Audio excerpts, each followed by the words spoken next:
Ya. Sebelumnya selamat sore. Assalamualaikum warahmatullahi wabarakatuh.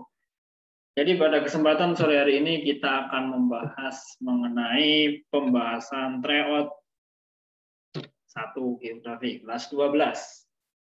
Oke, sambil saya buka share screen-nya, bisa dibuka soalnya ya yang ada di My EduLab kalian masing-masing. Di sini hanya saya tuliskan soalnya aja, nggak ada opsi jawaban, jadi ya harap maklum. Oke, kita mulai. Nomor 1 di sini soalnya adalah berdasarkan karakteristiknya, wilayah dibagi menjadi 2, yaitu wilayah formal dan wilayah fungsional. Perbedaan antara wilayah formal dan fungsional. Oke, soalnya seperti itu. Oke, di sini yang akan saya jelaskan yaitu apa sih wilayah formal, apa sih wilayah fungsional. Menurut Bintarto, berdasarkan tipenya, wilayah terbagi ke dalam 2 jenis. Yang pertama ada wilayah formal. Apa wilayah formal itu? Wilayah formal ini adalah wilayah yang homogen atau sejenis. Sejenis dalam apapun, sejenis dalam ciri-cirinya. Jadi ciri-cirinya itu cenderung sama, berdasarkan bentuknya, berdasarkan fisiknya itu cenderung homogen atau sejenis. Itu adalah wilayah formal dan memiliki sifat statis. Apa sifat statis itu? Statis ini nggak ada interaksi, nggak ada hubungan dengan wilayah sekitar.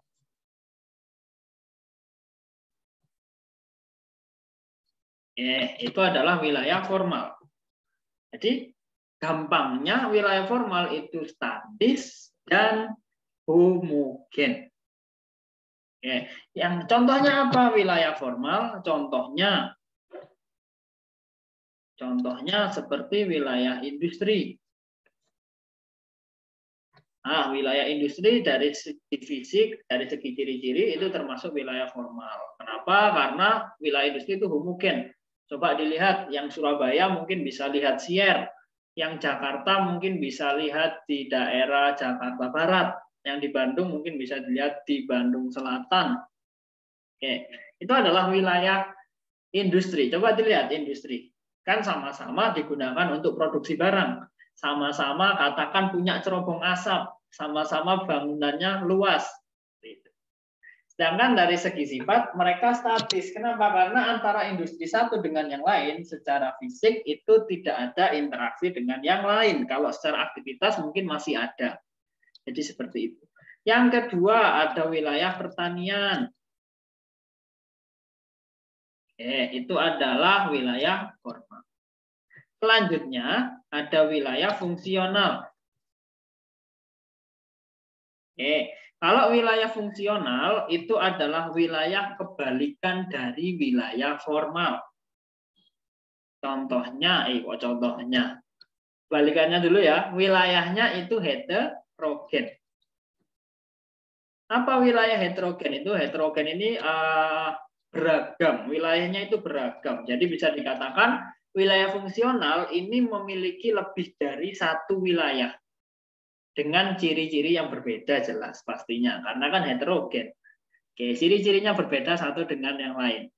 Dan memiliki sifat dinamis. Apa dinamis itu? Dinamis itu dapat bergerak. Maksudnya apa? Jadi ada interaksi dengan wilayah sekitar. Itu adalah wilayah fungsional. Kita lihat satu persatu di opsi jawaban ya. Di yang A tertulis wilayah formal bersifat dinamis. Formal itu bukan dinamis ya, tapi statis. Sudah pasti yang A salah. Yang B wilayah formal memiliki ciri heterogen. Salah ya. Formal dilihat wilayahnya homogen atau sejenis, bukan heterogen. Yang C, wilayah formal berubah terus-menerus. Ini salah, karena formal itu harusnya statis. Kalau yang D, formal terletak di kota, ini nggak ada kaitannya kota sama desa. Kota sama desa ya bisa jadi formal, bisa jadi fungsional, tergantung wilayahnya. Tergantung konteksnya apa. Kalau yang E, wilayah formal memiliki ciri homogen, betul. Sedangkan wilayah fungsional heterogen. Jadi untuk nomor 1 jawabannya adalah yang E. Itu penjelasannya. Oh iya, ini tadi belum saya contohkan ya fungsional. Contoh wilayah fungsional adalah Jabodetabek. Itu adalah termasuk wilayah fungsional. Jakarta, Bogor, Depok, Tangerang, Bekasi. Contoh lagi seperti Joglo, Semar yang ada di Jawa Tengah. Contoh lagi ada Gerbang Kertasusila. Kok bisa? Karena Jabodetabek itu dari segi fisik, dari segi wilayahnya ada lebih dari satu wilayah. Ada Jakarta, ada Bogor, ada Depok. Berarti bisa dikatakan wilayahnya heterogen atau beragam. Dan sifatnya ini dinamis. Jadi ada hubungan antara Jakarta dengan Bogor, Jakarta dengan Depok, Jakarta dengan Bekasi, dan lain sebagainya. Oke, itu ya untuk nomor 1 jawabannya adalah yang E. Lanjut nomor 2. Oke, nomor 2 perhatikan karakteristik di bawah ini. Bentar. Pernyataan di atas mana yang termasuk ke dalam wilayah fungsional? Oke, fungsional itu tadi yang pertama penjelasannya. Wilayah fungsional ini adalah wilayah yang dinamis dan mempunyai ciri heterogen. Oke. Kalau karakteristiknya, karakteristik dari wilayah fungsional itu sendiri antara lain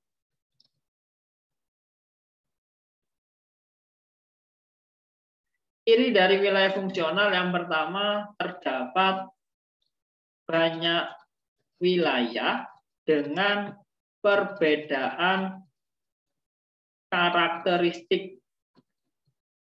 Oke, jadi wilayahnya lebih dari satu dengan ciri-ciri yang berbeda-beda. Itu yang pertama. Yang kedua, ciri-cirinya yaitu batas wilayahnya itu kurang jelas. Kalau wilayah jelas itu berarti wilayah formal. Kalau wilayahnya kurang jelas adalah wilayah fungsional. Yang ketiga, terdapat hubungan antara satu wilayah dengan yang lain.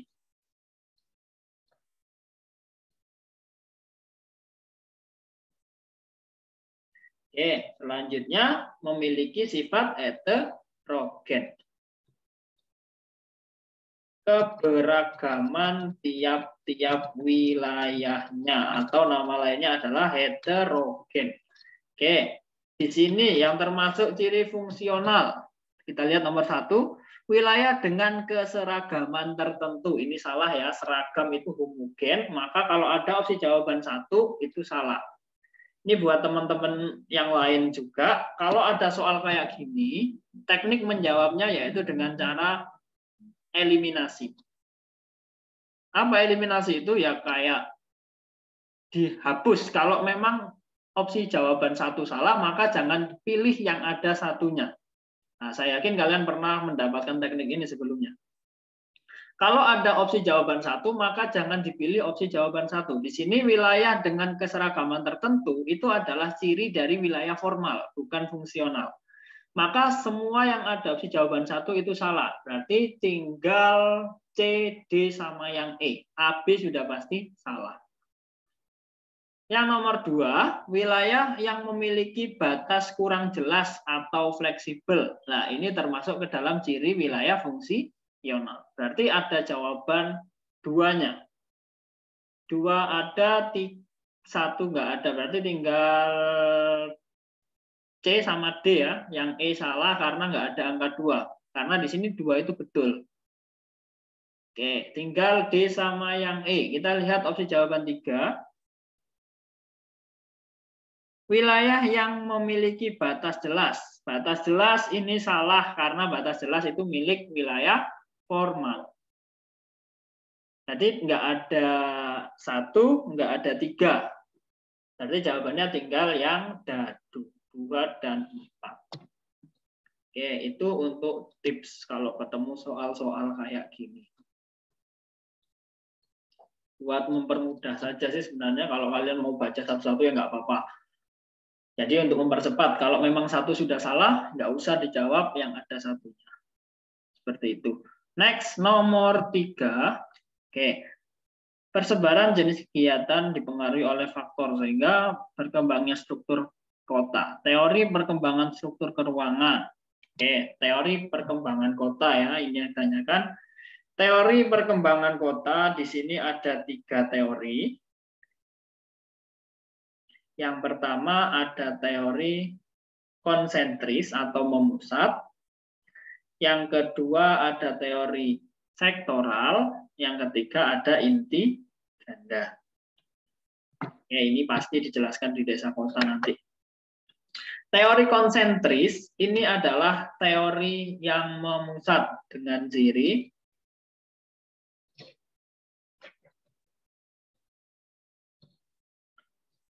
ciri-ciri dari teori konsentris atau memusat, yaitu yang pertama, seluruh aktivitas terdapat pada pusat kota.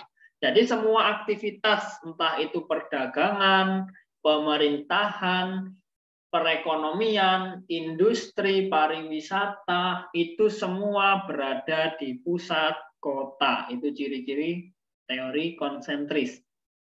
Yang kedua, pemukiman melingkar, mengelilingi pusat kota. Jadi bentuk pemukimannya itu mengelilingi pusat kota. Karena tahu kalau pusatnya itu berada pada satu titik, sehingga seluruh aktivitasnya akan melingkar. Seluruh pemukiman akan melingkari pusat tersebut. Yang ketiga, terdapat zona transisi atau zona yang dipenuhi oleh pemukiman-pemukiman umum. Oke, ini adalah yang teori konsentris ciri-cirinya. Selanjutnya ada teori sektoral. Oke. Oh, saya contohkan dulu ya. Contoh kota yang menggunakan teori konsentris itu adalah kota-kota yang mempunyai lahan kecil. Lahan sempit. Contoh kalau di Jawa Timur ada kota Pasuruan, kota Malang, kota Probolinggo, kota Kediri. Kalau di Jawa Tengah ada kota Yogyakarta, ada kota mana lagi? Kota Pati. Nah, itu termasuk kota yang menggunakan teori konsentris. Karena lahannya yang sempit, sehingga tidak bisa membuat satu wilayah khusus untuk satu sektor. Seperti itu. Kota Pasuruan, kota Malang, kota Pati, kota lagi Ambarawa. Itu termasuk ke dalam teori konsentris. Jadi kota-kota yang ada kabupaten, ada kota, berarti kota yang kecilnya itu berarti termasuk kota dengan pola keruangan konsentris atau memusat. Selanjutnya ada sektoral. Sektoral ini mempunyai ciri-ciri sebagai berikut. Pola keruangan sektoral, ciri-cirinya yang pertama yaitu terdapat sektor khusus di luar pusat kota. Oke, terdapat sektor khusus yang terletak di luar pusat kota. Jadi nggak cuma semua aktivitas ada di pusat kota, tapi ada sektor tertentu. Misal ada industri, industri berarti nggak terfokus di pusat kota. Jadi misal lagi ada perdagangan, berarti perdagangannya nggak ada di pusat kota. Itu yang dinamakan sektoral. Kalau konsentris tadi, semua aktivitas ada di pusat kota. Kalau yang sektoral, terdapat sektor khusus yang berada di luar pusat kota. Selanjutnya, pertumbuhan kota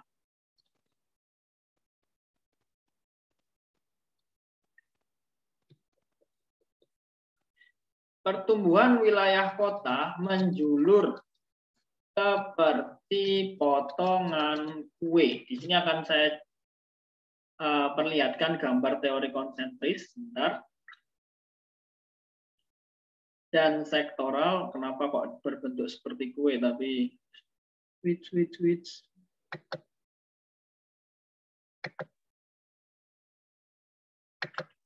Biar lebih enak.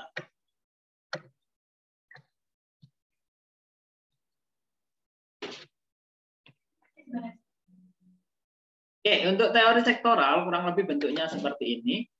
Nah, jadi di sini terdapat satu wilayah khusus yang mana digunakan untuk pengembangan sektor tertentu. Oke, jadi angka 2 ini adalah sektor khusus yang digunakan untuk pengembangan wilayah tertentu. Wait, kok nge-lag? Wait. Jadi misal, nah ini pusat kota. Katakan ini adalah kota wisata. Berarti nomor 2 ini adalah pengembangan wisatanya. Jadi nggak semua aktivitas berada pada satu pusat kota. Nah, ini akan terus berkembang sesuai dengan arah yang ditetapkan. Seperti itu. Kalau yang konsentris atau memusat, kayak gini bentuknya. Jadi kayak lingkaran. Nah, jadi semuanya terpusat pada satu titik, yaitu pusat kota. Sedangkan kalau yang sektoral itu ada wilayah khusus yang mana menjadi menjadi aktivitas yang ada di luar pusat kota. Seperti itu. Jadi kurang lebih gambarnya seperti ini. Nah, sektor khususnya ada di angka 2 tadi. Seperti itu. Ini untuk ilustrasi penggambarannya. Selanjutnya, ada teori inti ganda. Kalau teori inti ganda, ini tak contohkan dulu. Contoh teori sektoral, contohnya adalah kota-kota dengan wilayah yang luas. Kota atau kabupaten dengan wilayah yang luas. Contoh mungkin seperti kota Pasuruan, kota mana lagi? Kota Bandung. Kabupaten Pasuruan, Kabupaten Malang, terus ada kota Gunung Kidul, nah itu termasuk sektoral. Jadi ada sektor khusus yang dikembangkan di wilayah lain. Oke, misal saya ambil Pasuruan saja. Pasuruan itu katakan ada pusatnya, ada wisatanya di tempat tersendiri. Ada wilayah tertentu yang mana menjadi pusat wisata. Seperti itu. Selanjutnya ada teori inti ganda. Kalau teori inti ganda ini adalah teori dengan ciri sebagai berikut. Ciri dari inti ganda. Oke, buat teman-teman jangan lupa mengisi presensinya ya. Untuk teori inti ganda atau pola keruangan inti ganda ini mempunyai ciri-ciri. Yang pertama, memiliki dua pusat kota. Jadi pusat kotanya itu ada dua atau ada lebih dari satu, bukan hanya dua. Memiliki lebih dari satu pusat kota. Jadi kenapa kok namanya ganda ya? Jadi lebih dari satu, pusatnya itu lebih dari satu. Yang kedua, sektor yang dimiliki juga lebih dari satu. Lebih dari satu sektor yang dikembangkan. Oke, jadi lebih dari satu semua. Nah, ciri-ciri selanjutnya pengembangan pusat atau pengembangan kota lebih komplit. Oke, jadi pengembangannya ya lebih lengkap dibandingkan yang lain. Contoh teori inti ganda, kota yang menggunakan pola keruangan teori inti ganda yaitu adalah kota Surabaya, ada kota Medan, ada kota Makassar, ada kota Jakarta. Oke, misal kalau di Jakarta itu kan ada Jakarta Pusat, ada Jakarta Barat, Timur, Selatan, itu kan tiap wilayah Jakarta pasti ada pusatnya masing-masing. Nah, kalau Jakarta Selatan pusatnya di mana? Misal ada di dekatnya apa? Mungkin pernah ke Jakarta pasti pernah tahu. Kalau di Surabaya ada Surabaya Pusat yang daerah Gerahadi sama di Surabaya Barat. Mungkin kalau di wilayah Medan ada daerah Medan dan ada daerah Brastagi. Jadi ada pusatnya itu lebih dari satu. Oke, itu adalah teori inti ganda.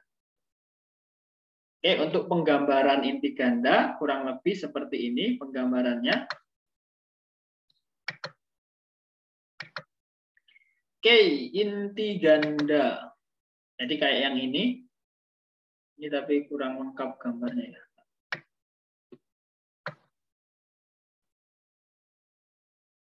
Oke, untuk gambar inti ganda kurang lebih bentuknya seperti ini. Ini yang lengkap. Jadi terdapat aktivitas pusat kotanya ada dua, seperti di angka 1 dan angka 7. Terus ada dua sektor yang dikembangkan atau lebih dari satu. Kalau hanya dua nanti takutnya kalian terpaku ya, hanya dua. Kalau enggak dua berarti salah. Jadi lebih dari satu. Oke, jadi ada lebih dari satu sektor yang dikembangkan, ada lebih dari satu pusat kota.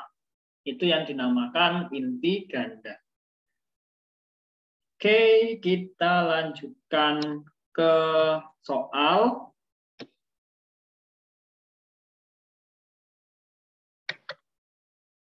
Kelihatan kan ya gambarnya, Rek, ya? Kelihatan? Oke, kelihatan. Takutnya nggak kelihatan. Oke, kita lanjutkan nomor 3. Di sini yang tepat, karakteristik yang tepat pada pilihan, kita lihat yang A. Teori konsentris, struktur keruangan membentuk irisan kue. Ini salah karena irisan kue itu adalah sektoral. Maka yang A salah. Yang B, konsentris, daerah pusat kegiatan ada di daerah pinggiran. Salah ya. Karena konsentris itu ada di pusat, di tengah-tengah. Jadi semua pusatnya ada di satu titik. Yang C, konsentris melingkar ke arah pinggiran. Betul. Yang sektoralnya pengelompokan seperti irisan kue, ini juga betul. Inti ganda pertumbuhan kota lebih kompleks atau lebih lengkap, ini juga betul. Jadi bisa jadi jawabannya yang cicak. Yang dadu, teori konsentris terdapat daerah manufaktur, ini salah ya. Itu bukan ciri-cirinya. Daerah manufaktur itu adalah ciri dari sektoral kalau enggak inti ganda. Jadi bisa dimiliki sektoral, bisa dimiliki inti ganda. Daerah manufaktur itu kayak daerah yang dikembangkan, istilahnya seperti itu. Kalau yang E, pertumbuhan kota sangat kompleks, ini juga salah. Sudah dilihat dari satu tabel aja sudah salah, maka nggak usah diteruskan. Jawabannya yang betul adalah yang cicak. Nomor 3 yang C. Next, nomor 4. Perwilayahan merupakan proses penggolongan wilayah kriteria tertentu. Suatu wilayah berdasarkan kondisi geografis dengan geofisik lingkungan merupakan perwilayahan apa? Oke, di sini yang kita jelaskan yaitu adalah perwilayahan. Perwilayahan itu apa? Perwilayahan adalah upaya pembagian wilayah dengan tujuan tertentu. Nah, apabila ada pembagian wilayah berdasarkan kondisi geografis,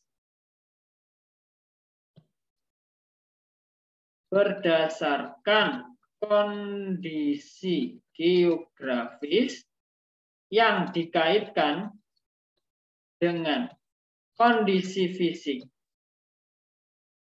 dan lingkungan, itu adalah definisi dari spesifik region.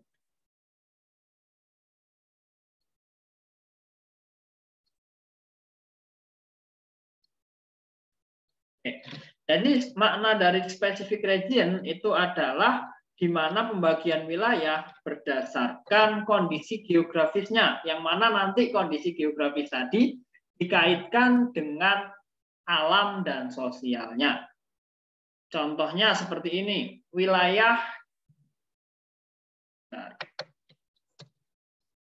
contoh wilayah Asia Tenggara memiliki iklim tropis. Nah, ini termasuk specific region. Di mana wilayah Asia Tenggara sendiri dari geografis kan berada di lintang-lintang rendah. Terus iklimnya bagaimana? Dampak lintang tersebut terhadap apa? Itu seperti apa? Dampak lintang terhadap iklim seperti apa? Seperti itu. Contoh lagi, wilayah Indonesia memiliki 3 zona waktu. Nah, ini juga termasuk specific region, di mana Indonesia secara kondisi geografisnya kan berada di antara 95 bujur timur sampai 141 bujur timur. Nah, hal ini dapat memberikan dampak Indonesia memiliki 3 zona pembagian waktu. Jadi seperti itu untuk penjelasan nomor 4. Nomor 5. Oke, di sini ada hierarki ya, hierarki teori Christaller. Christaller ini pencetus teori tempat sentral. Christaller itu pencetus teori tempat sentral. Apa teori tempat sentral itu? Teori tempat sentral adalah pusat wilayah atau pusat pertumbuhan harus berada pada posisi sentral atau mudah dijangkau dengan mempertimbangkan range dan threshold. Oke, ini sedikit saya jelaskan aja, nanti soalnya ada soal kayak gini lagi, biar nggak perlu dijelaskan. Range itu apa? Range itu jarak dengan sekitar, dan threshold itu adalah jumlah minimum untuk pasok barang atau untuk memasok barang. Oke, untuk mensuplai barang itu adalah threshold. Ini harus dipertimbangkan karena pusat wilayah itu menjadi titik bagi yang lain. Oke. Hierarki dari pusat wilayah, hierarki atau tingkatan pusat wilayah ada 3. Yang pertama ada K3, yaitu pasar optimum. Nah, pasar optimum ini adalah hierarki di mana sebuah pusat wilayah harus menyediakan barang dan jasa bagi sekitar, sehingga mempengaruhi sepertiga wilayah sekitar. Nah, gambar dari hierarki K3 kayak gini. Jadi pusat wilayahnya tadi itu mempengaruhi sepertiga wilayah sekitar. Itu adalah hierarki K3 atau pasar optimum, atau nama lainnya K sama dengan 3. Hierarki selanjutnya ada K4. Kalau K4 itu menggunakan lalu lintas atau transportasi optimum. Apa maksudnya lalu lintas atau transportasi optimum ini? Yaitu sebuah pusat wilayah harus memudahkan lalu lintas atau transportasi dengan sekitarnya. Jadi kalau kita lihat kota Jakarta itu kan ada mode atau moda transportasi yang unik yang menghubungkan dengan sekitar. Sama kayak Surabaya, Surabaya punya lalu lintas yang unik seperti kereta api lokal, itu kan moda transportasi yang unik. Oke. Yang mana dapat mempermudah lalu lintas dengan sekitarnya, sehingga mempengaruhi setengah dari wilayah sekitar. Oke, di gambarnya seperti ini. Pusat wilayahnya tadi mempengaruhi sebagian atau setengah dari 6 wilayah sekitarnya. Dan yang terakhir ada K7. K7 ini adalah administrasi optimum. Di mana administrasi optimum ini menyatakan bahwasannya sebuah pusat wilayah harus benar-benar mempengaruhi semua wilayah sekitar. Oke, ini tadi nggak ada contohnya satu-satu ya. Kalau K3 contohnya seperti wilayah keresidenan. Contohnya seperti Pati. Kalau di Jawa Timur ada Madiun, ada Jember. Kalau di Jawa Tengah ada Pati, ada Cilacap. Nah, itu termasuk wilayah dengan hierarki K3. Kalau K4 ini biasanya terdapat wilayah-wilayah ibu kota. Contoh seperti Jakarta, contoh seperti Surabaya, contoh seperti Medan, Bandung, itu menggunakan hierarki K4. Kalau K7 di Indonesia nggak ada, karena pusat wilayah tidak bisa mempengaruhi wilayah secara utuh. Kalau K7 ini banyak dijumpai di negara-negara maju, contohnya seperti Washington DC. Oke, kalau kita lihat Washington DC kan di sekitarnya ada Boston, ada Los Angeles, ada kota-kota New York. Ada di situ semua kota mempunyai peradaban yang bagus, mempunyai peradaban yang canggih. Sehingga pusat kota itu benar-benar mempengaruhi, keberadaan pusat kota ini mempengaruhi keseluruhan wilayah sekitar. Oke, di sini itu untuk penjelasannya. Untuk karena di sini kan nggak bisa tanya jawab, jadi akan saya beri nomor untuk yang belum paham bisa hubungi nomor saya.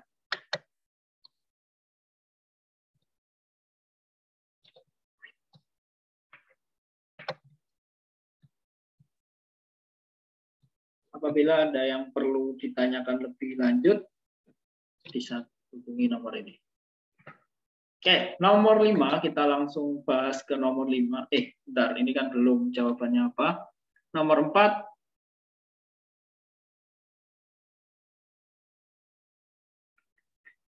hierarki keempat, berarti jawabannya kalau yang A terdiri atas satu wilayah inti dan sepertiga, ini salah ya, kalau sepertiga itu K3, bukan keempat. Yang B terdiri atas satu wilayah inti dan setengah wilayah sekitar. Oke, itu adalah hierarki K4. Yang C terdiri atas satu wilayah inti dan keseluruhan, ini salah karena yang C ini termasuk ke dalam hierarki K7. Kalau yang D merupakan lokasi dengan interaksi optimal, ini salah karena nggak ada kaitannya dengan K4. Kalau yang E merupakan wilayah dengan interaksi sekedar transaksi, ini juga salah. Kalau interaksi optimal ini lebih ke K7, kalau interaksi sekadar transaksi itu K3, yang mana bersifat pasar tadi. Maka jawabannya adalah yang bola.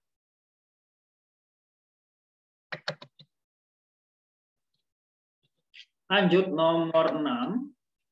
Menurut Pistaller, menentukan pusat pertumbuhan ada aspek ring dan threshold. Adapun ring itu apa? Nah, ini sudah saya jelaskan sebelumnya. Ring itu jarak, threshold adalah jumlah minimum untuk masuk barang. Ingat-ingat. Ring itu jarak, threshold adalah jumlah minimum yang dibutuhkan untuk memasok barang bagi sekitar dan dirinya sendiri. Oke, jadi jawabannya adalah yang mana? Nomor 6.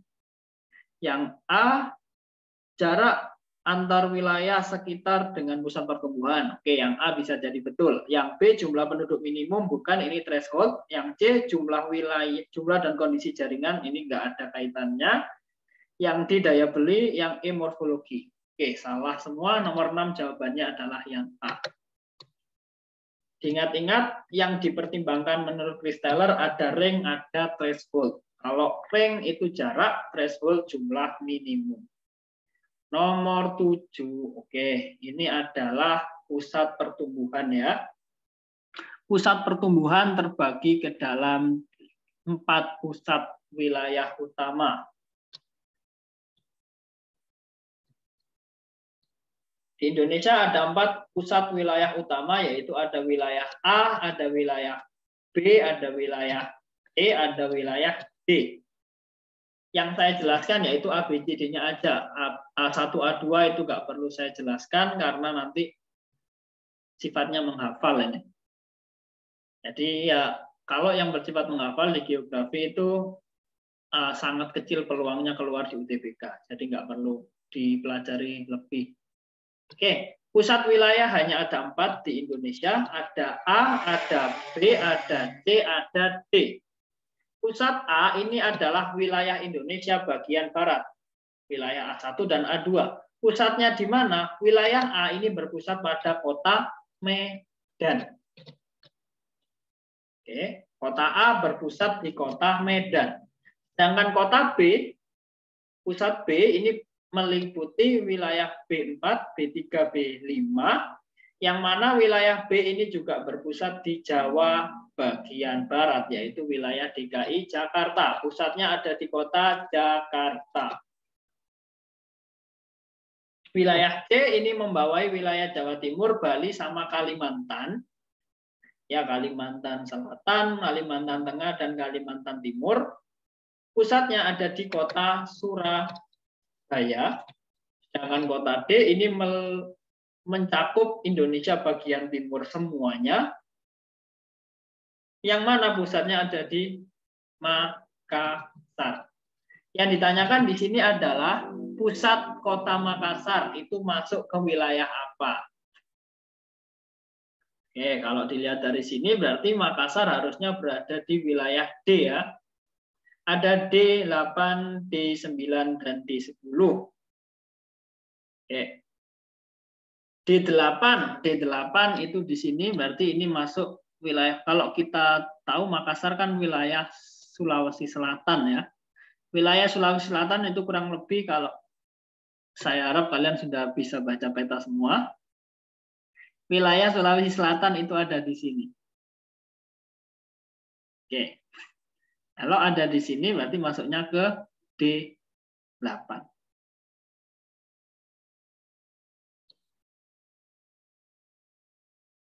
Oke, D8. Jawabannya berarti yang cicak. Nomor 7 jawabannya adalah cicak. Oke, untuk patokan aja buat yang belum bisa baca peta. Untuk nomor 1, 2, sama 3, ini adalah Pulau Sumatera. Yang ada angka 1, angka 2, angka 3 itu Pulau Sumatera. Yang ada angka 5 sama angka 4 sama angka 6 ini Pulau Jawa. Yang ada angka 7-nya ini adalah Pulau Kalimantan. Sebelahnya Kalimantan, Pulau Sulawesi, dan yang terakhir ada Pulau Papua. Nah, itu untuk patokannya aja. Oke, nomor 7 jawabannya adalah yang cicak. Nomor 8.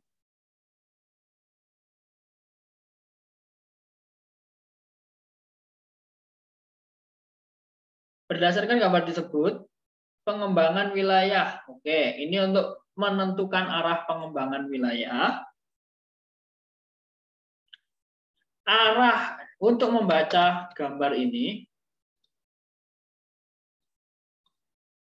arah pengembangan wilayah,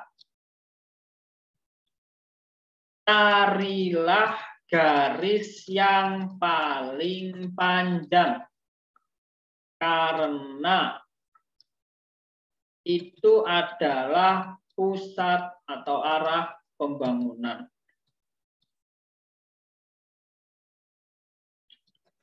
Di soal apapun itu, di soal UTBK, di soal ujian semester nanti, kalau ada soal berbentuk grafik kayak gini, ada arah 1, 2, 3, 4, 5, caranya yaitu carilah garis yang paling panjang dibanding yang lain. Oke, jadi antara lingkaran ini sama garis, yang paling panjang yang mana? Nah, kalau dilihat dari gambar, ini yang paling panjang yaitu yang nomor 3. Jadi dari garis dengan zona terluar itu paling panjang ada di angka 3. Itu yang paling panjang. Selain kalau semisal panjangnya sama, semisal panjangnya sama satu dengan yang lain, carilah dimensi yang paling luas. Gimana cara mencari dimensi yang paling luas? Caranya seperti ini.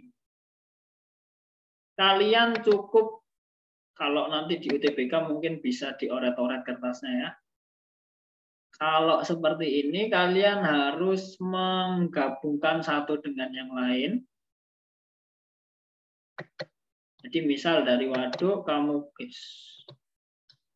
Ini nggak bisa ya. Jadi dari titik sini, kamu gabungkan dengan ini, gabungkan dengan ini, gabungan dengan ini, gabungan dengan ini, sehingga membentuk suatu dimensi. Cari yang paling luas, entah itu pemukiman, dari pemukiman ini dimensinya segini, atau pegunungan kapur, kalau kapur dimensinya segini, atau membentuk sudut, sudut tumpul. Oke, jadi seperti itu. Nah, karena ini sudah dilihat dari panjang aja sudah lebih panjang wilayah pantai, dari dimensi juga lebih besar dimensinya pantai daripada yang lain, maka yang betul adalah wilayah pantai. Arahnya berada di pantai. Nah, kalau sudah ketemu arahnya di mana, kalian harus cari yang paling logis. Setelah sudah tahu arah pengembangan, carilah alasan yang paling logis. Oke, misal ada jawaban pantainya 2, pantai 1 dan 2. Nah, cari alasan. Kalau pantai 1 alasannya untuk tempat wisata, kalau pantai 2 alasannya untuk pertanian. Nah, pertanian kan nggak logis, nggak ada hubungannya sama pantai. Maka pantai 2 itu salah. Maka cari yang logis. Berhubung di sini semuanya beda, maka jawaban yang tepat adalah yang Cicak. 3, banyak wisatawan yang berkunjung. Itu untuk mengantisipasi soal model kayak gini. Cari yang paling panjang. Kalau misal kamu menemukan semua kok panjangnya sama, atau dari segi panjang ini berbeda, ada 2 panjang yang sama, itu cari dimensi yang berbeda. Cari dimensi yang paling luas. Dimensi yang luas itu jawaban yang benar atau arah pembangunan yang benar. Oke. Sekali lagi buat yang nanti kurang paham bisa chat di nomor yang sudah saya kirimkan ya. Karena di sini waktunya terbatas, kita harus sesuai dengan waktu yang ditentukan.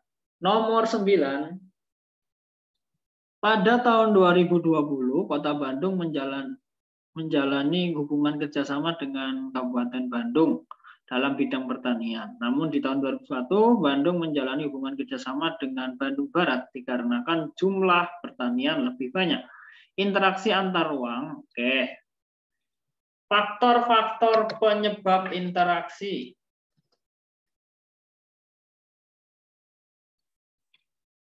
Faktor penyebab interaksi hanya ada 3. Yang pertama, saling melengkapi. Yang kedua, ada kesempatan intervensi. Dan yang ketiga, ada kemudahan transfer. Oke. Yang pertama, ada saling melengkapi. Saling melengkapi ini adalah faktor yang disebabkan karena adanya perbedaan potensi.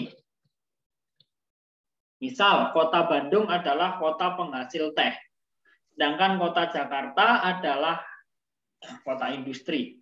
Ketika kota Jakarta membutuhkan teh, pasti membelinya di kota penghasil teh, yaitu Bandung. Ya enggak? Jadi seperti itu. Sehingga terjadi interaksi antara kota Jakarta dengan kota Bandung. Saya contohkan lagi, misal orang nih, saya dengan Nadila.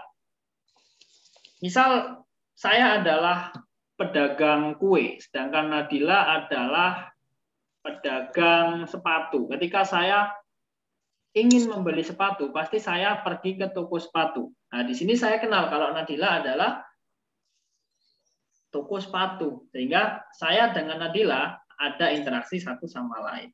Jadi seperti itu. Oke.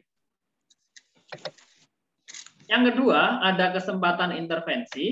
Kalau kesempatan intervensi, ini adalah faktor interaksi yang disebabkan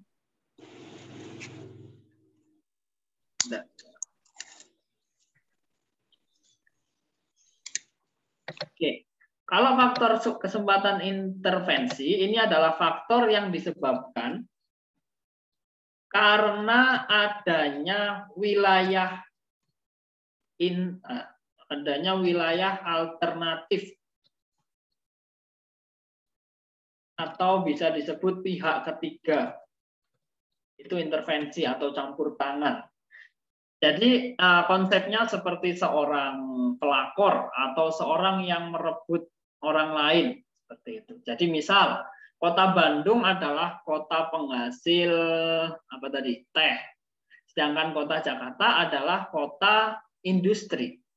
Di sini Kota Bogor juga termasuk kota yang menghasilkan teh.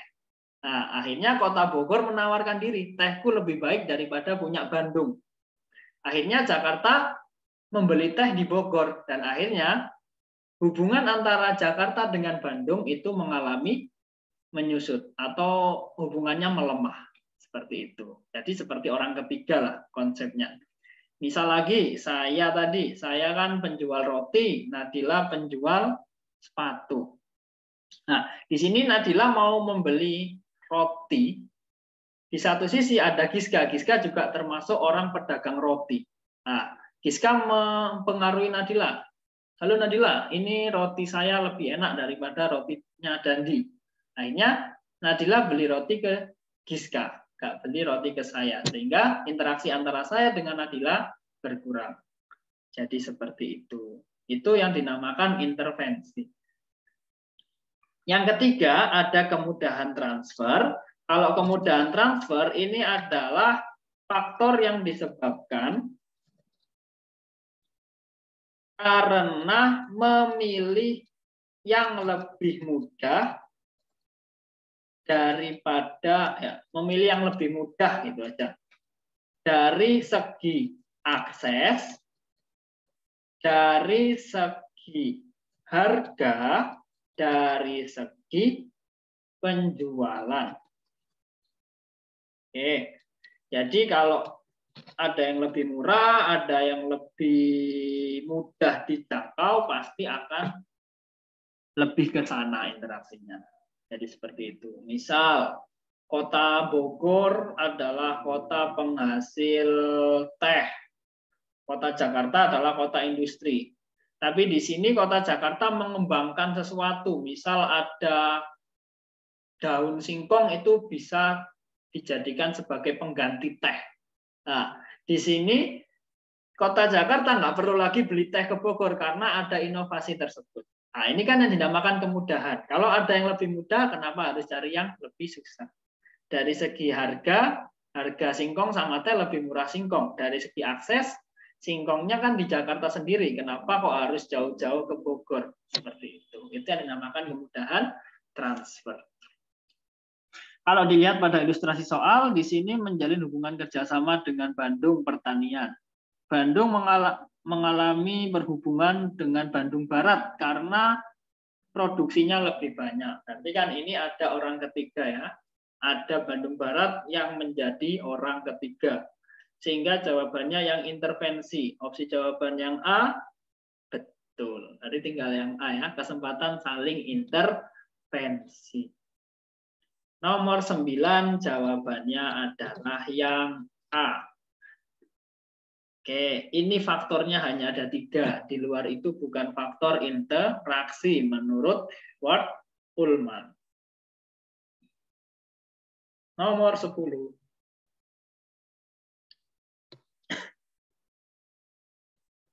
Oke, perhatikan pernyataan di bawah ini. Migrasi dari pulau lain ke Pulau Jawa. Sarana prasarana Jawa lebih lengkap, pembangunan Jawa lebih intensif, sumber daya manusia tersebar dengan merata di seluruh Indonesia.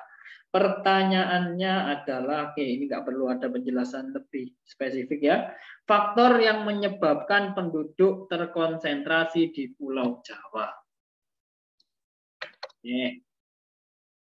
Faktor yang menyebabkan penduduk di Indo banyak di Pulau Jawa. Yang pertama, faktor apa? Yang pertama, di Jawa terdapat pusat pemerintahan. Ini alasan yang pertama.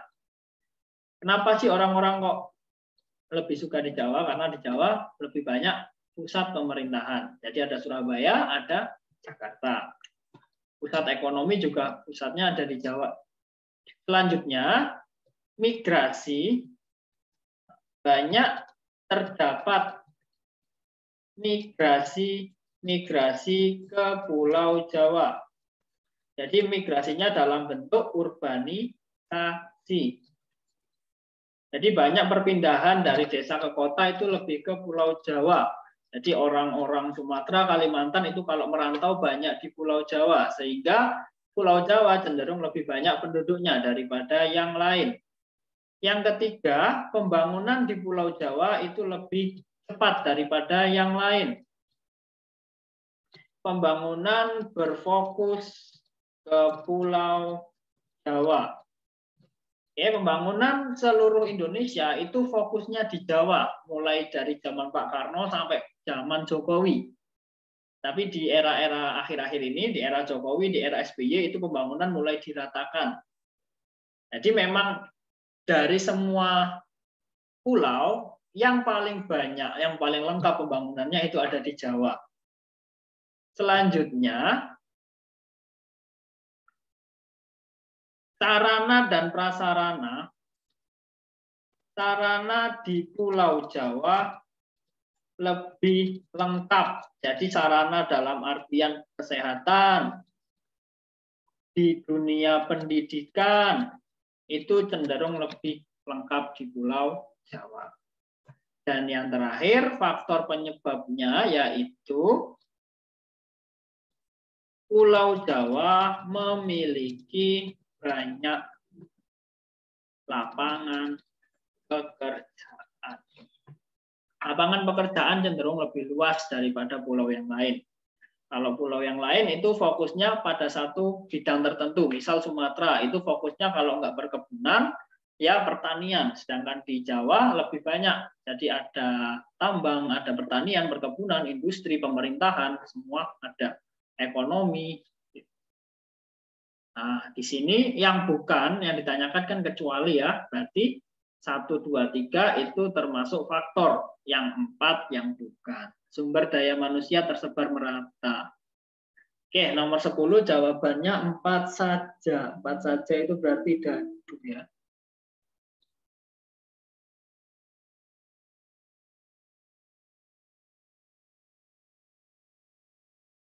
Oke, kita lanjutkan nomor 11.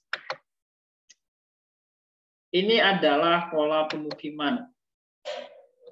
Pola pemukiman desa. Pola pemukiman desa, di sini terdapat 4 pola. Yang pertama ada memanjang atau sejajar. Pola memanjang atau sejajar ini pola yang dikarenakan alasan kenapa kok membentuk memanjang karena satu dilalui akses besar seperti jalan raya, terus ada jalan provinsi. Yang kedua, memanjang berdasarkan aliran sungai. Biasanya dilalui sungai, itu menggunakan pola pemukiman memanjang. Nah, untuk gambarnya seperti apa? Seperti huruf A, B, sama E. Ini adalah pola pemukiman memanjang. Yang A ini adalah pemukiman yang memanjang dengan jalan raya. Yang B ini pemukiman yang memanjang atau sejajar dengan pola aliran sungai. Kalau yang E ini adalah pola pemukiman yang memanjang atau sejajar dengan garis pantai. Yang kedua, ada pola pemukiman memusat atau melingkar lebih tepatnya. Pola memusat atau melingkar ini adalah pola yang dikarenakan satu, terdapat di daerah dataran rendah. Kalau di dataran tinggi nggak bisa melakukan memusat. Kenapa? Karena dataran tinggi kan ada lereng, ada jurang. Kalau semuanya melingkar di satu titik pasti akan sulit.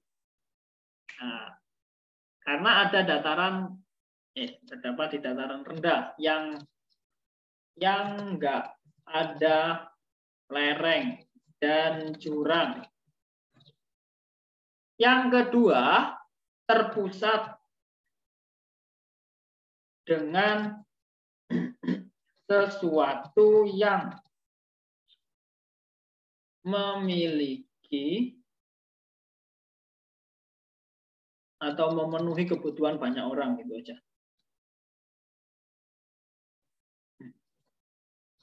Gimana maksudnya terpusat kebutuhan banyak orang? Jadi biasanya pola pemukiman memusat itu banyak terdapat di danau. Jadi ya wilayah-wilayah danau itu biasanya memusat, melingkar danau tersebut, melingkari mata air, melingkari toilet umum. Jadi gambarnya seperti angka 3 ini. Oke, jadi ini katakan adalah sebuah danau. Jadi masyarakatnya itu tinggal di sekitar pesisir-pesisir danau tersebut. Jadi memutari danau tersebut. Nah, ini kayaknya gunung ya. Di gunung. Di pola pemukimannya mengitari gunung tersebut. Lereng gunung lebih tepatnya, bukan gunungnya. Di kaki gunung. Yang ketiga, ada pola pemukiman tersebar atau menyebar.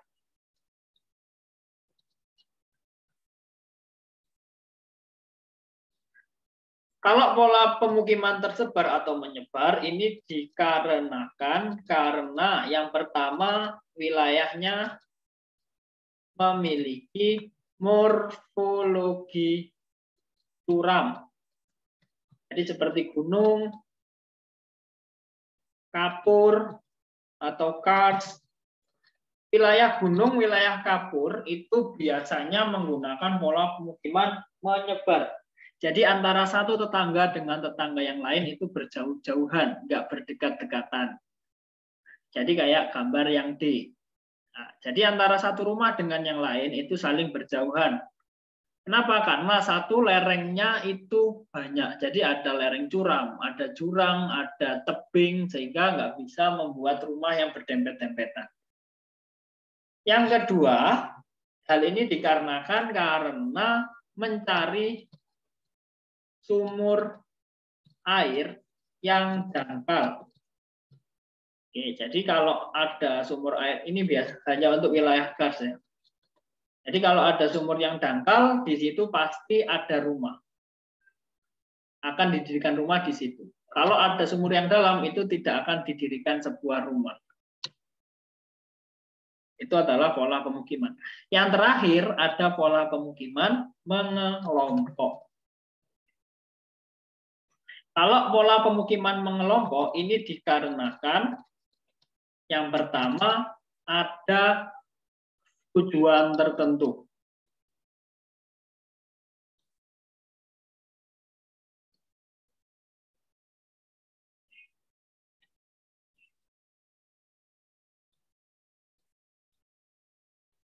Apa tujuan tertentu maksudnya? Jadi mereka mengelompok berdasarkan sukunya.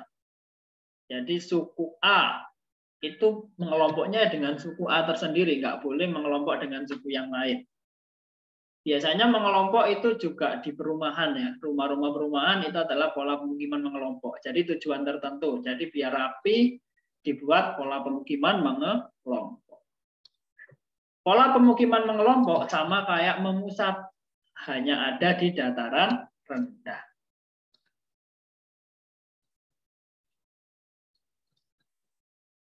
Oke. Jadi untuk nomor 11 yang ditanyakan pola pemukiman yang ada di daerah pegunungan terdapat pada gambar. Kalau pegunungan berarti menyebar atau tersebar, yang mana satu tetangga dengan tetangga yang lain, satu rumah dengan rumah yang lain itu berjauh-jauhan. Maka jawabannya adalah yang dadu. Oke, nomor 11 jawabannya adalah yang dadu.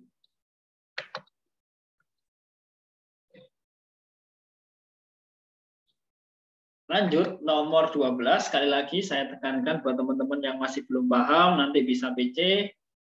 Dari buat yang Surabaya pasti sudah tahu nomornya, kalau buat yang luar Surabaya bisa dilihat di kolom chat. Lanjut, nomor 12. Interaksi desa dan kota. Karena keduanya saling membutuhkan, akan tetapi interaksi tersebut menimbulkan dampak negatif bagi kota. Oke, dampak ya. Kita membahas dampak sekarang.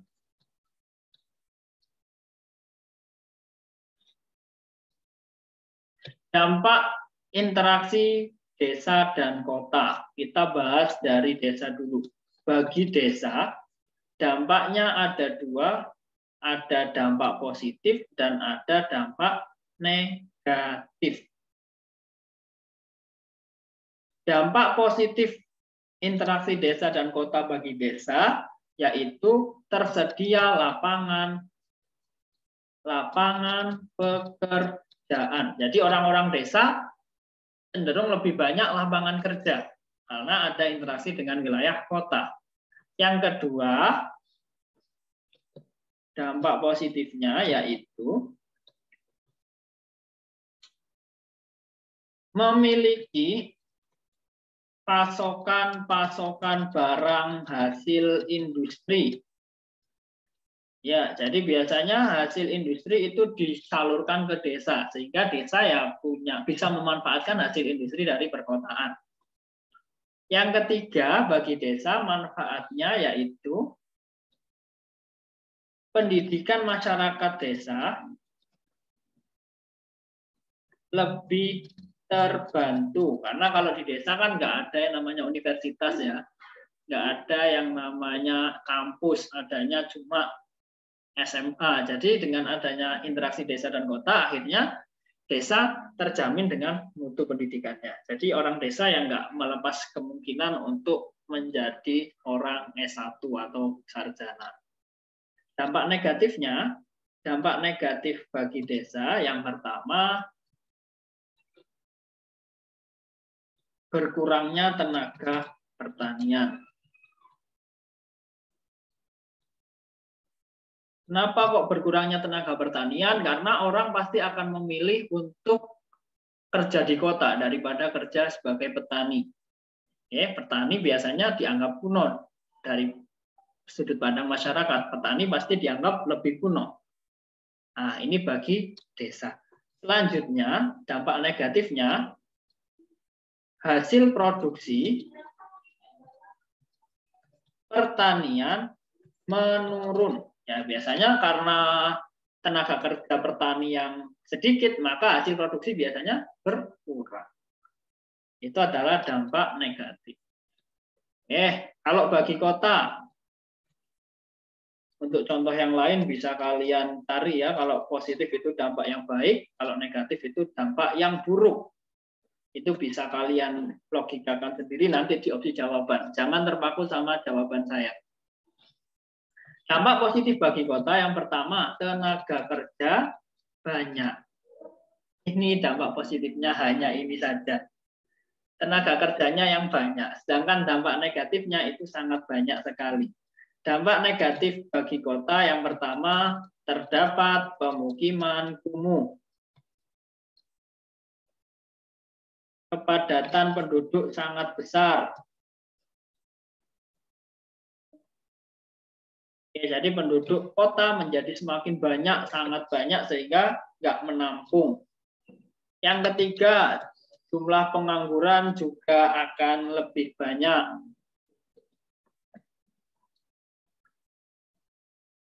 Kenapa kok banyak pengangguran? Karena lapangan pekerjaannya tidak bisa menampung semua yang ada di kota. Jadi nggak bisa menampung semua tenaga kerja, sehingga dapat menimbulkan pengangguran. Kalau penganggurannya sudah banyak, dapat meningkatkan angka kriminalitas dan lain sebagainya. Banyak sekali kalau negatif itu yang buruk-buruk. Jadi bisa kalian logikakan sendiri. Di sini nomor 12, tradisi dan budaya semakin memudar. Ini dampak negatif bagi desa ya, bukan bagi kota.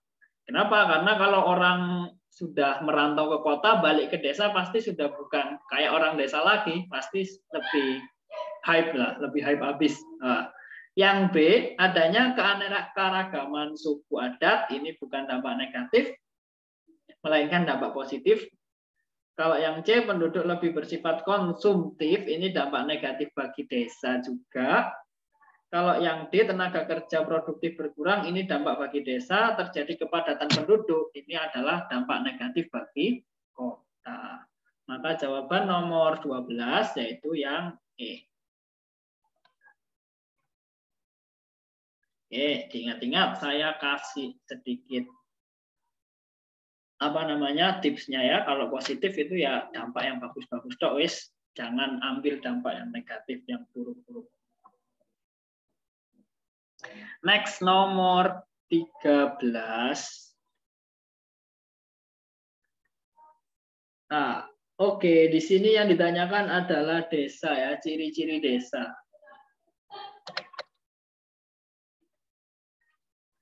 Berdasarkan tingkat perkembangannya, desa terbagi ke dalam 3 jenis.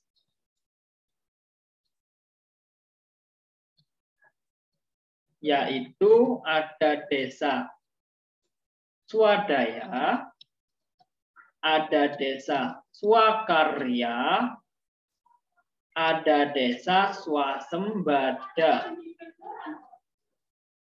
Ini adalah jenis-jenis desa. Swadaya, swakarya, swasembada. Swadaya ini adalah desa terbelakang. Jadi desa yang paling suram, desa yang paling buruk dari desa-desa yang lain. Itu desa swadaya. Kalau desa swakarya itu adalah desa yang transisi, menengah atau transisi. Kalau desa swasembada itu adalah desa yang maju atau desa yang sudah cakep, yang sudah baik. Adapun ciri-ciri dari swadaya, swakarya, dan swasembada, yang pertama, ciri-ciri dari desa swadaya yang pertama yaitu adalah ketergantungan terhadap alam. Jadi masih bergantung terhadap alam. Itu adalah ciri desa swadaya.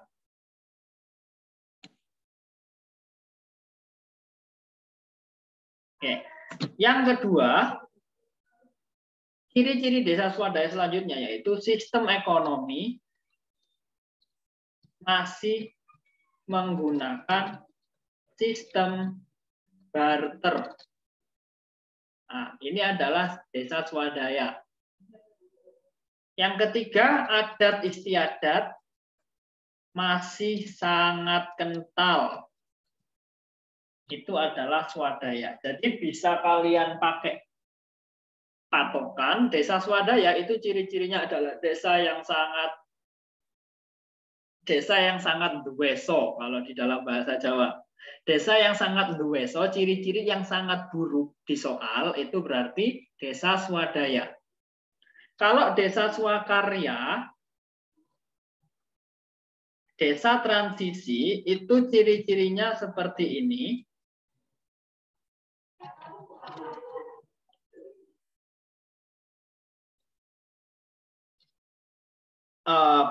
Pertanian mulai maju.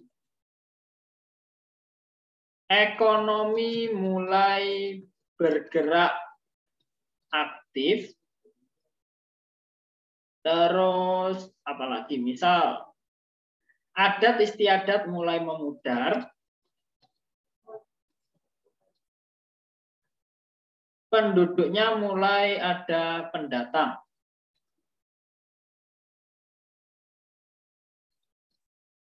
Oke, untuk patokannya, ciri-ciri ini ya banyak sekali ya kayak yang tadi. Swadaya juga sebenarnya banyak banget ciri-cirinya, tapi hanya saya sebutkan sedikit saja. Kalau ciri-ciri swakarya, kalau ada kata mulai, itu sudah bisa saya pastikan. Itu adalah ciri-ciri desa swakarya. Itu untuk patokannya. Carilah yang ada kata mulai. Oke, ilustrasi yang ada kata mulai itu pasti desa swakarya. Ada kata mulai. Berarti mulai itu berarti kan mengawali atau masa-masa transisi.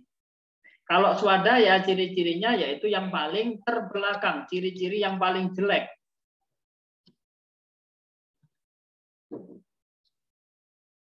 Jadi yang paling jelek dari yang lain. Jadi yang paling duweso, yang paling norak, yang paling kampung itu berarti desa swadaya.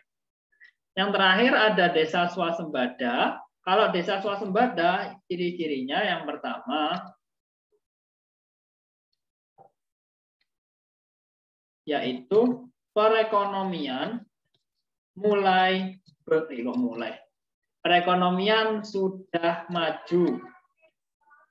Banyak dijumpai industri lokal. Terus tatanan pemerintahan sudah maju dan lain sebagainya. Terus misal Karang Taruna sudah aktif, nah itu termasuk desa swasembada. Kalau swadaya contohnya desa yang ada di pedalaman Papua, desa yang ada di pedalaman Jawa, pedalaman Kalimantan, di kaki gunung, biasanya desanya masih swadaya. Kalau swakarya ya semua desa di Indonesia pada umumnya itu termasuk desa swakarya. Hampir semua desa pada umumnya di Indonesia termasuk swakarya. Kalau swasembada ya desa-desa wisata, itu termasuk desa swasembada. Seperti desa yang ada di Periangan, desa yang ada di Pacet, yang desa-desa wisata itu biasanya desa swasembada semua. Oke, kira-kira kalau dilihat dari soal, ada yang bisa menjawab nomor 13 jawabannya apa? Ada yang mau menjawab? Coba Andri. Nomor 13 jawabannya yang apa?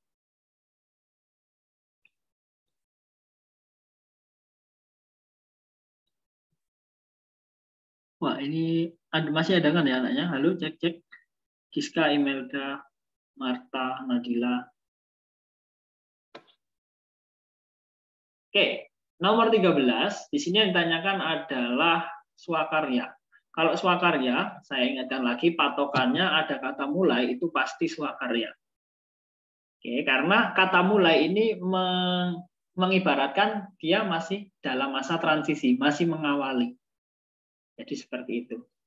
Nah, di sini kehidupan tergantung pada alam ini bukan, karena ini termasuk desa swadaya. Maka yang ada opsi jawaban 1 itu adalah jawaban salah. Maka kalau 1 salah, jawabannya tinggal tinggal B sama yang dadu. Nomor 2, tatanan masyarakat mulai terbentuk. Nah, di sini ada kata mulai atau ada kata transisi. Sehingga jawabannya adalah yang bola, 2 dan 4.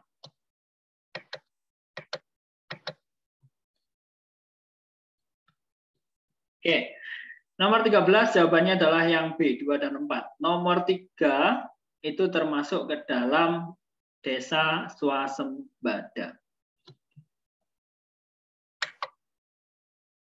Next, nomor 14. Jika suatu kota mengalami permasalahan sehingga fungsi kota menurun, kota tersebut sudah masuk ke tahap apa? Oke, sekarang kita bahas ke tahap pembangunan kota atau tahap perkembangan kota.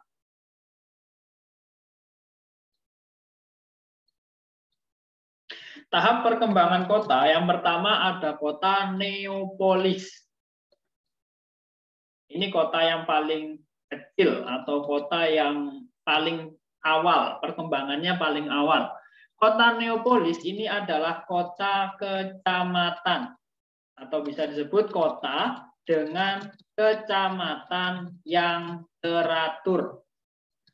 Jadi ya hanya kota yang terdiri dari beberapa kecamatan, jadi nggak ada yang dikembangkan, nggak ada yang difokuskan, ya cuma terdiri dari beberapa kecamatan aja. Kota neopolis contohnya seperti kota-kota yang ada di wilayah-wilayah Indonesia bagian timur atau kota-kota baru lah gampangannya. Nah, kalau di Jawa mungkin apa ya, kalau kota neopolis nggak ada ya, sudah masuk kota polis semua sebenarnya. Oke. Selanjutnya ada kota polis.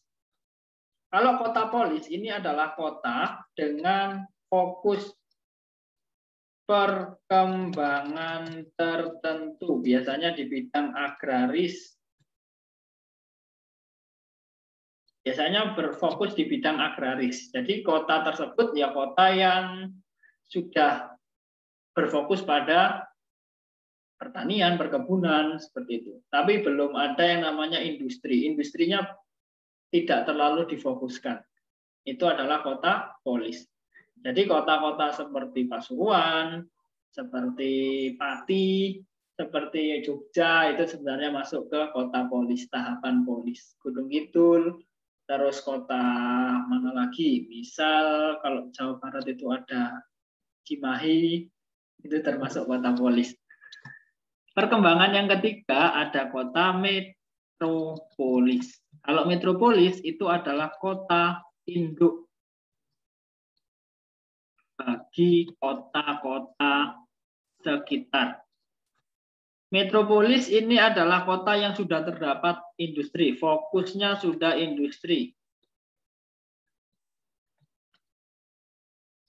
Kota metropolis seperti kota ibu kota provinsi lah ya, seperti Semarang, Bandung, Jakarta belum. Jakarta bukan metropolis, melainkan megapolis. Surabaya itu termasuk metropolis. Nah, setelah metropolis ada lagi tahap megapolis. Kalau megapolis ini lebih besar, berarti kota induk yang benar-benar induk. Induknya kota induk, induknya metropolis. Jadi bisa dikatakan kota yang terbentuk atau dikelilingi kota-kota metropolis. Contohnya seperti Jakarta. Di Indonesia hanya Jakarta yang megapolis. Contohnya lagi seperti Washington DC. Itu metropolis. Contohnya lagi seperti Beijing. Itu metropolis. Selanjutnya ada Tiranopolis. Kalau Tiranopolis ini adalah kota yang sudah banyak penduduk, yang sudah banyak terjadi di peristiwa yang negatif. Jadi kotanya sudah banyak peristiwa-peristiwa negatif karena sudah semakin berkembang, banyak yang namanya kriminalitas, banyak yang namanya kepadatan penduduk, sehingga fungsi kota mengalami kemunduran.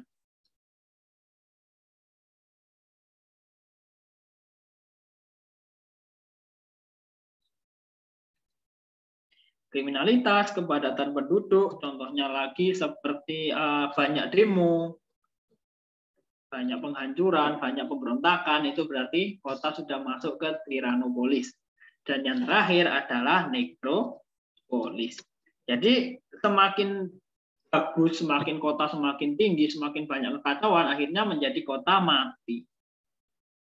Ini tahap terakhir kota. Jadi kota tiranopolis ini masih belum ada ya, kota tiranopolis. Mungkin adanya ya seperti di kota New York mungkin bisa jadi tiranopolis karena di situ pembunuhan ya nggak terlalu dipersulit atau banyak terjadi pembunuhan, rasisme juga banyak. Beda dengan yang ada di Indonesia. Kalau nekropolis kota mati ini masih belum ada di dunia. Ya, ini tahap pengembangan kota. Ini urutannya: neopolis, polis, metropolis, megapolis, tiranopolis, dan nekropolis. Kalau sudah mengalami masa kota sudah menurun, ini seharusnya sudah masuk ke fase tiranopolis. Sehingga nomor 14 jawabannya adalah yang cicak, tiranipolis.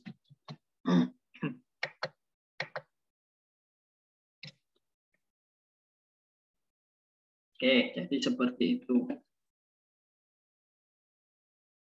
Dan yang terakhir, nomor 15. Oke. Buat yang masih belum paham, nanti bisa tanya via PC ya, karena keterbatasan waktu dan tempat. Oke, untuk nomor 15, ini adalah gambar dari inti ganda. Di sini hanya akan saya jelaskan nomor-nomornya saja. Nomor 1 itu adalah pusat kota 1. Pusat kota. Nomor 2 itu adalah sektor 1 atau sektor yang dikembangkan. Misal kalau yang dikembangkan industri berarti ini industri ringan. Kalau yang dikembangkan adalah ekonomi atau mall berarti ini wilayah pertokoan, misal seperti itu. Jadi ini tak ambil industri aja. Nomor 2 itu adalah industri ringan. Nomor 3 adalah pemukiman miskin atau pemukiman kelas rendah. Nomor 4 pemukiman menengah. Nomor 5 adalah pemukiman elit. Nomor 6 adalah industri berat atau sektor 2. Nomor 7 adalah pusat kota 2. Nomor 8 adalah pemukiman suburban atau pemukiman yang ada di luar kota. Yang terakhir adalah industri suburban. Sektor-sektor yang ada di suburban. Ini adalah pengertian gambar yang disebutkan. Mungkin sudah pernah dijelaskan oleh tentor-tentor masing-masing cabang. Jadi seperti itu. Oke, sampai sini sudah habis ya, sudah sampai nomor 15, waktunya juga sudah sisa 4 menit. Saya rasa cukup untuk pertemuan sore hari ini. Saya tekankan lagi buat yang belum paham nanti bisa chat via PC. Karena kan saya nggak tahu nanti mau ngirim ke siapa, seperti itu. Bisa dikirim via PC. Untuk nomornya sudah saya sampaikan di chat ya. Buat yang belum presensi, jangan lupa presensi terlebih dahulu. Oke, semoga bermanfaat. Saya akhiri, selamat sore. Assalamualaikum warahmatullahi wabarakatuh.